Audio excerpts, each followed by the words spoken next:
Powered by Sports Interaction, Canada Sportsbook.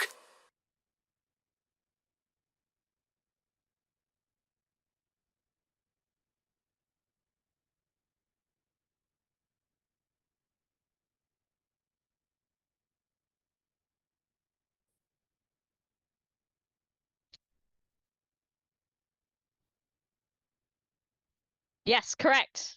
Hello, that's such a nice thing to say. Thank you. Correct. And I've met your beautiful baby as well. Oh, oh, true.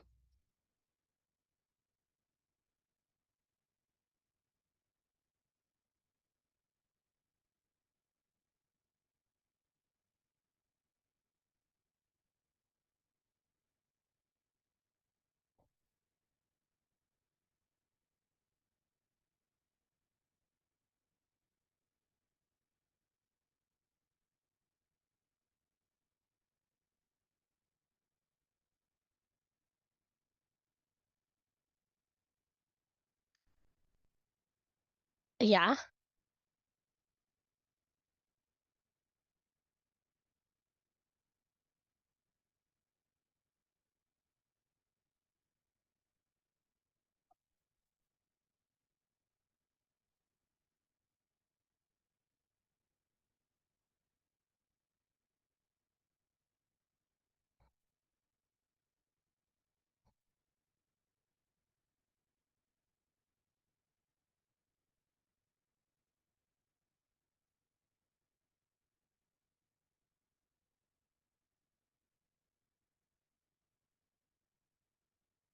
Ooh. Let me try that again.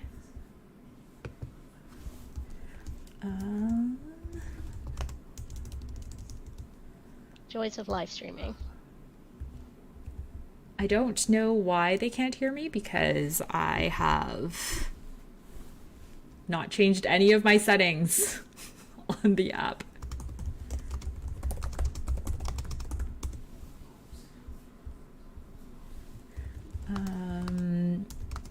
I'm asking the chat to let me know when they can hear me.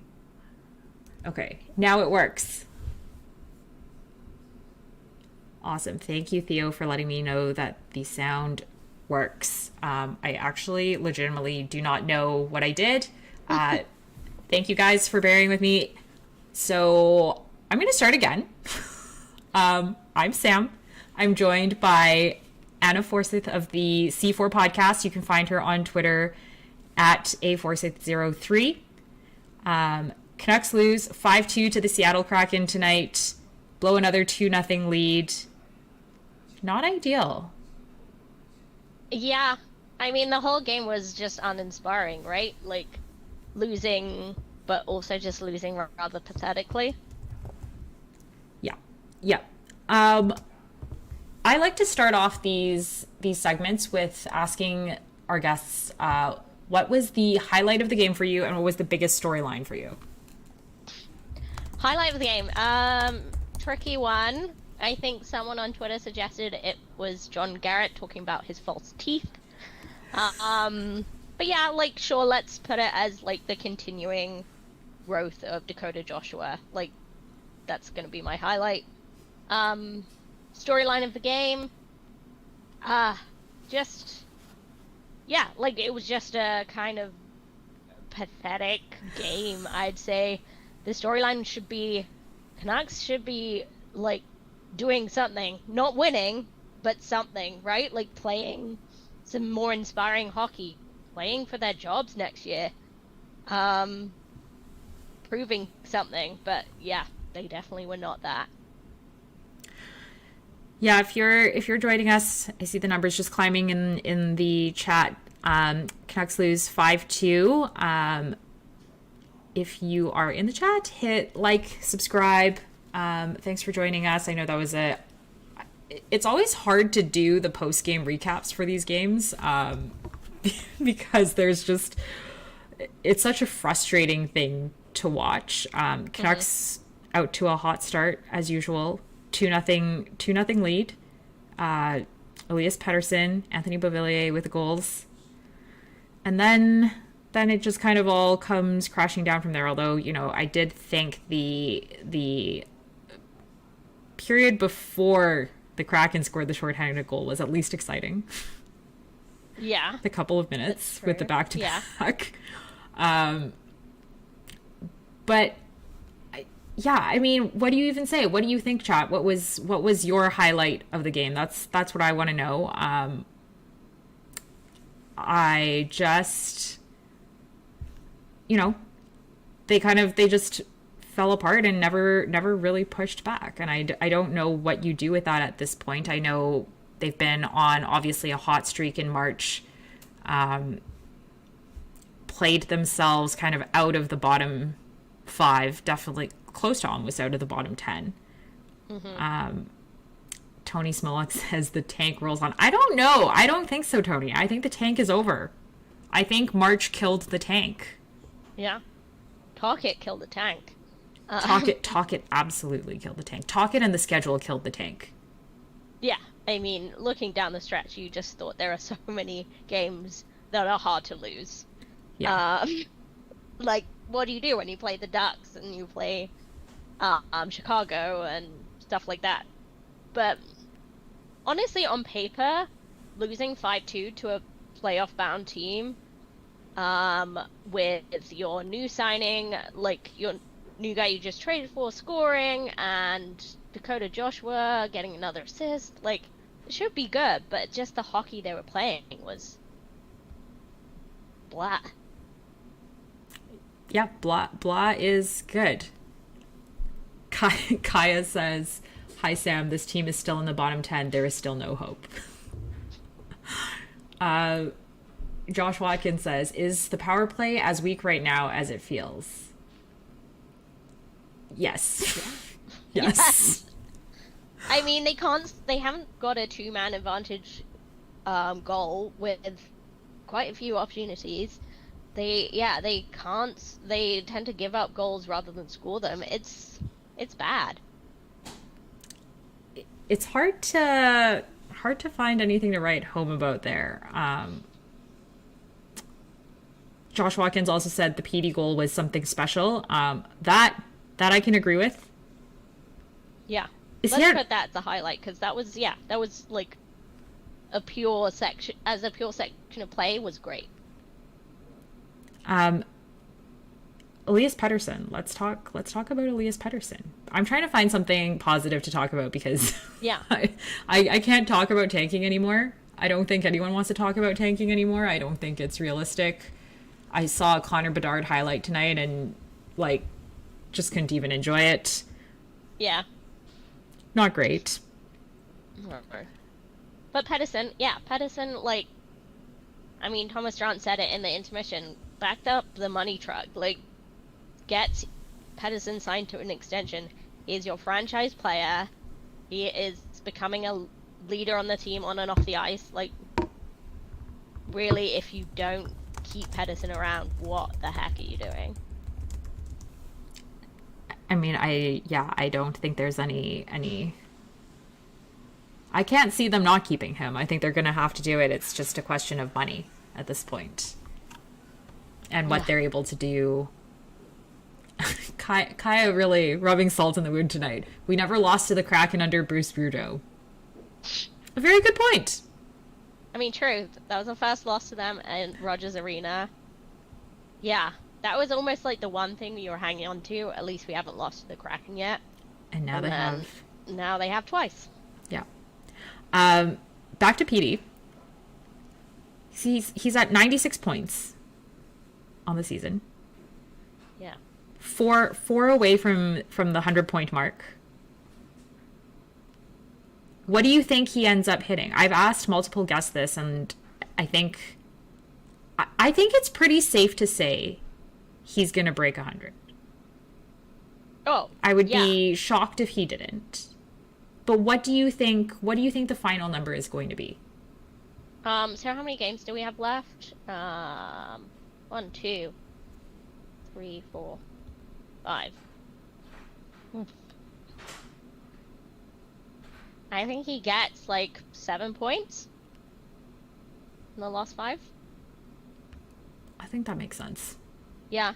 Like, he's definitely breaking 100. I mean, Miller's 99-point season was just... It was so incredible because it was unexpected. But Hedison should be expected. Like, this is who he is as a player. Like, you said it countless times on Twitter, on broadcast. Like, he is the most important player to this franchise, to this team, and it's not close. Yeah, I agree. Josh corrected me. I made the mistake of looking at NHL.com, which has not updated their stats yet. He's actually at 97 as of tonight. Right. So, yes. And the Canucks next play the Blackhawks, the Flames, the Kings, the Ducks, and the Coyotes. Yeah, honestly, it could be more than 7. I'm going to say he hits 10 points in the next 5 games. Yeah. Like, when you say that schedule out loud again, you're just like, I mean, Flames can't buy a win these days. The Flames got their series swept by the Chicago Blackhawks tonight. Chicago Blackhawks, like, they did not beat the Chicago Blackhawks a single time this season. Well, couldn't happen to a nicer franchise. What do you think, chat? Like, how many points does Petey get at the end of the season? I will come back and see if anyone's right. I'm predicting 107, which I think is exactly what I predicted several weeks ago when I had this same exercise. Okay. I'll go 105 just to be different, but I'd rather you be right. We'll do Price is Right rules. If it's 106, you win. Ooh. I like that. All right. That was the game recap. I know it was like unsatisfying, but I really genuinely don't want to relive it. I don't think anyone else does. Canucks lose 5-2. Second segment, we're going to pivot a little bit and talk about the supposed rivalry that is the Vancouver Canucks and the Seattle Kraken. I've been dying for like a Battle of Alberta-esque rivalry. Yeah. And so far, this is leaving much to be desired. I mean, for starters, as you referenced, for the first season, the Kraken never beat the Canucks. Mm-hmm. They've won the last 2 games. So maybe it's starting to become one. I guess it's one in that they're going to the playoffs and we aren't. But it really, like, the whole thing is really lacking some heat here. Totally. So, I mean, the rivalry, as I think Wyatt coined that, I heard Shorty refer to it as that. I mean, Seattle is supposedly, like, this team that the NHL wants to succeed. They talked, I think, Bettman talked about the rivalry possibility. Canucks didn't have any games in Seattle on the weekend. Like, what do you expect if the traveling fans can't get down there to see games? Like, that's lame. Yeah. The only heat I can see is apparently they don't like Myers for hitting Matty Beniers. I saw that today. Yeah, I was just like, oh, I had completely forgotten that. He's done so many stupid things since then. Like, it barely registers for me, but... Yeah. And were they really that heated, or really didn't seem like... No, I didn't see it. It just seems to be like the only minor thing you can pick up on it, and it wasn't really much. Yeah. Tony Smolak says it's going to take a playoff series just like it did with Chicago. And I think that's right. I mean, I think for the longest, that's the same thing that happened with the Minnesota Wild. Like, to the extent there was any rivalry between the Canucks and the Wild, it all stemmed from that one playoff series and not from anything else, not from proximity. Yeah, that's the thing. Who do we have near us? Like, we don't. It has to come from something else. Like, I think it's got to take a playoff series, or it's got to take these teams kind of getting to the same level of play in the same season. Like, obviously last year neither team was good. It's kind of hard unless it was a race to the bottom for there to have been a rivalry. This year the Kraken have been significantly better and the Canucks have really been nothing to write home about. And so I think until there's a reasonable level of competition where there's a history where you're either actually battling for a spot or you've been in playoffs and there's like some genuine hatred, it's hard. It's hard for there to be a rivalry just on proximity alone. Yeah, and you hate to say it, but the other thing that could create a rivalry is a really bad injury. Like, if one of the teams causes another really bad injury, or like Matt even is, he was injured for a couple weeks there, but if it's a really bad injury, that could really spark something. Yeah, that's a good point. Kaya says both teams need to reach the playoffs first. Seattle still hasn't clinched. Good point. I think True. that I think they're going to. I think of here's a tangent. Of the wild card teams in the Pacific, who do you think is going to make it? Okay. Well, now I have to actually look at the other end of the table than I'm used to looking at. While Anna looks that up, chat says C4 podcast represent. Absolutely. People go check out the C4 podcast. It's great. Clay used to be on the C4 podcast, didn't he? Correct. I am Clay's replacement. Yes. It was originally started way back when by Clay, Emo, and Chris Golden. They picked up a couple of strays in Matt and Adam, and then me. Like, I kind of would sub in for Clay when he was gone, and now here I am a few years later. Amazing. So everyone go follow the C4 podcast and go follow Anna. She's on Twitter at A4603. Josh Watkins says the league's total inability and unwillingness to try and manufacture any sort of rivalry is both baffling and unsurprising for the NHL. Yes, absolutely. Mm-hmm. The league could absolutely do way more to manufacture rivalries amongst all of its teams, and it really just doesn't. Yeah. Going back to the playoff thing, I mean, I see Winnipeg making it for sure. They are hot right now. Yeah. So you're going Seattle, Winnipeg? I am. Okay.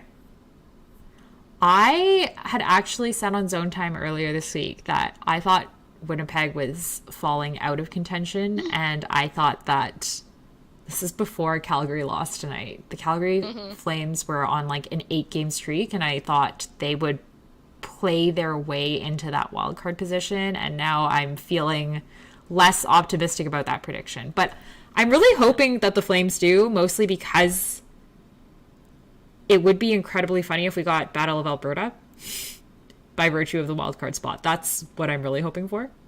Yeah, I mean, Battle of Alberta did not disappoint last year, so that would be more fun. Yeah. For sure, but yeah, we'll see. Andy says, Anna is an upgrade, in my opinion. JK, love you all. Wow. Home and away multi-game stands the way that MLB does.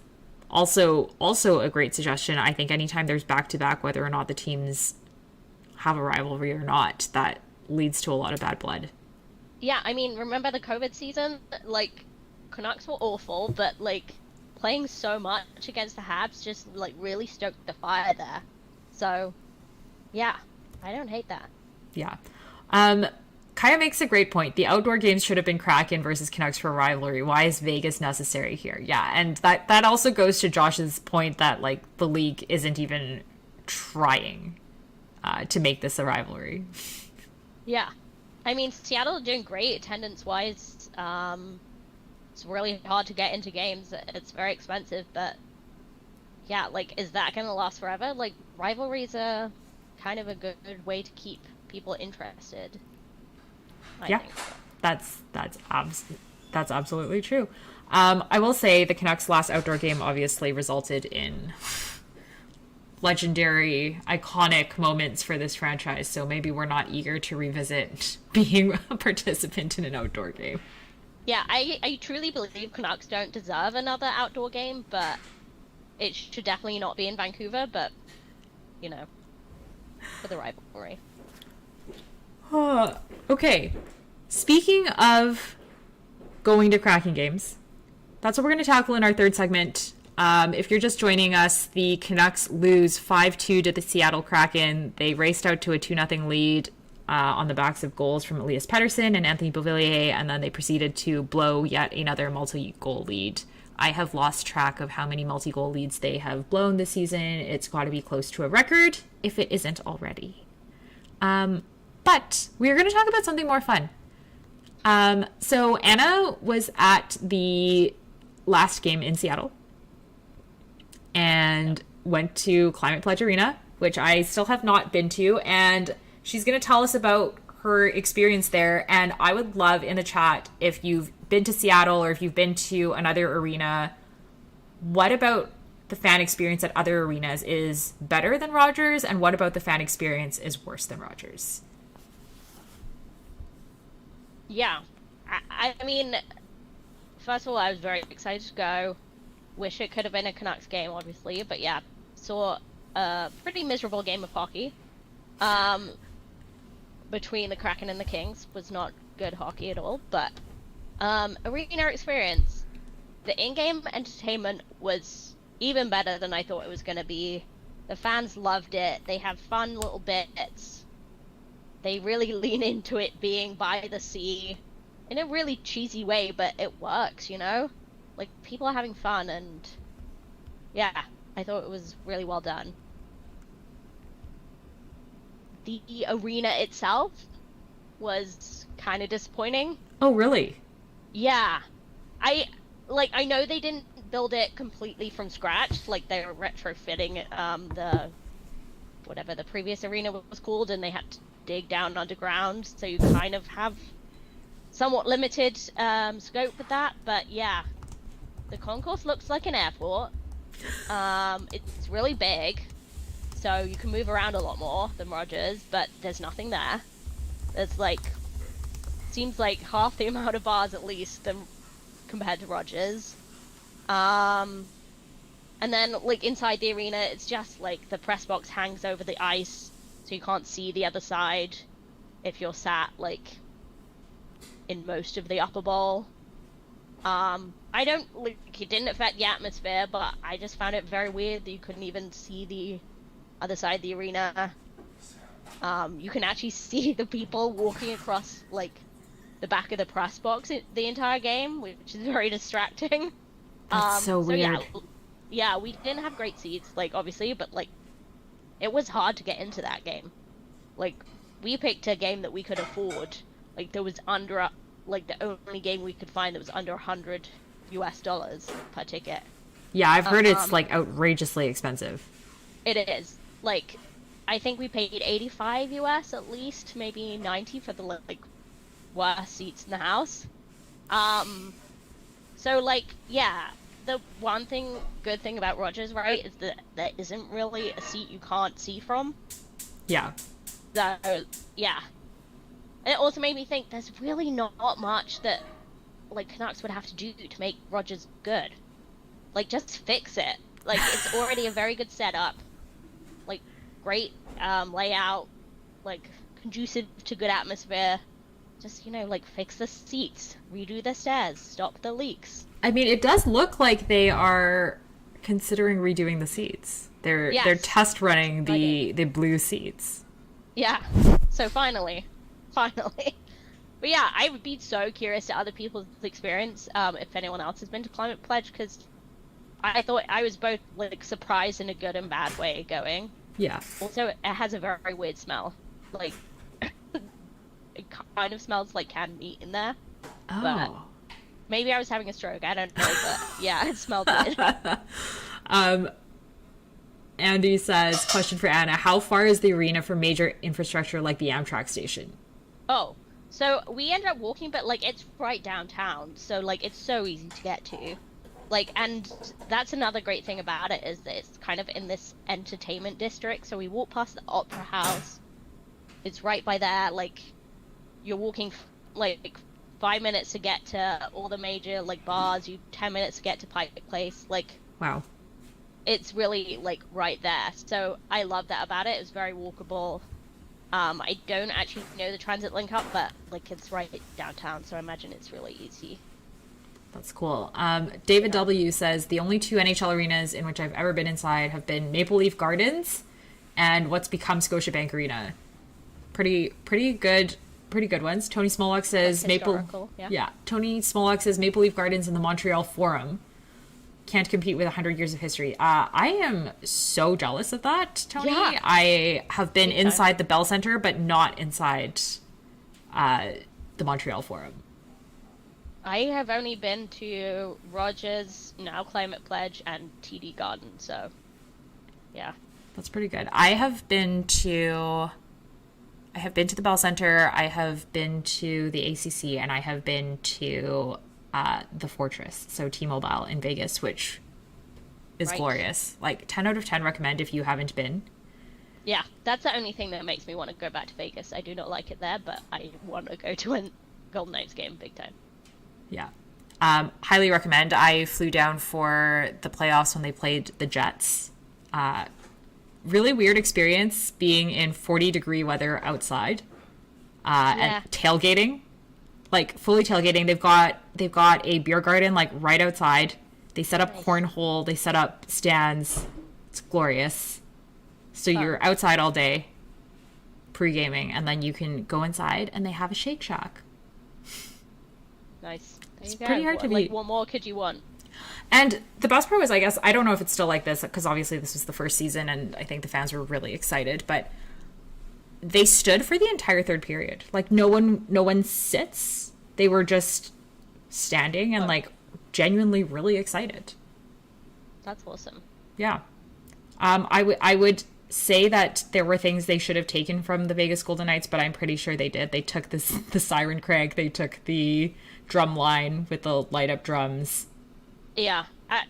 Can I just say, like, side note on the siren thing, it's one of the worst things in North American sports, to me, because I'm just like, you would just never have that in Europe. Like, it's literally an air raid siren. Yeah. Like, it's super weird. There's a country at war right now that, like, in Europe, there's hearing that every day. Like, I don't understand how people can divorce that from the context, but that's very my European perspective there. I accept. It's like a very weird thing. Okay, so if there was one thing from the Kraken game that you would like the Canucks to do in arena, what would it be and why? Yeah, hard to pick just one thing, but I think I would just say, like, lean into your local market.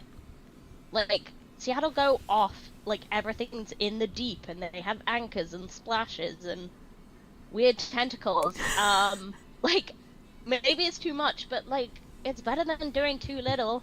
Just, like, if you go to a Canucks game, there's just not enough about it that makes you think, oh, that's from Vancouver. Like, yeah, I'd really love to see more of that from the Canucks. Yeah, I agree with you. I feel like a lot of the things that they do are, like I said, a couple of things are lifted from the Golden Knights. The bands, not my favorite thing. The cover bands. Nearly Neil is my personal nemesis. Oh, I mean, mine's Crazy Pete. So I was gonna say Crazy Pete is the closest thing we have to, like, leading into something local. Because everyone hates him? Because he also does the Lions games. Like, he's just okay. He's such a he's Vancouver just thing. Present, but yeah. Andy says, "Are Canucks branded yoga pants a thing yet?" Well, I think that's what the Ice Girls wear, and the guys, the Ice Girls and the Ice Guys, when they clean the ice. I'm pretty sure they're in Canucks branded yoga pants. I think you're right. That's another cool thing. Like, Kraken have these weird, like, I don't even know what to call them. They're wearing, like, suspenders and, like, a thermal vest. It's very cool, the ice team. So, yeah, they look like little fishermen from the past. So, yeah, it's fun. Did the Canucks dress up as Johnny Canucks once to, like, clean the ice? I can't remember if they did that, but maybe they should. I think you're correct. It's either a collective fever dream we've had, or I think they did it at one point. They should do that more. That's fun. Like, they really should. Do the mustache, do everything.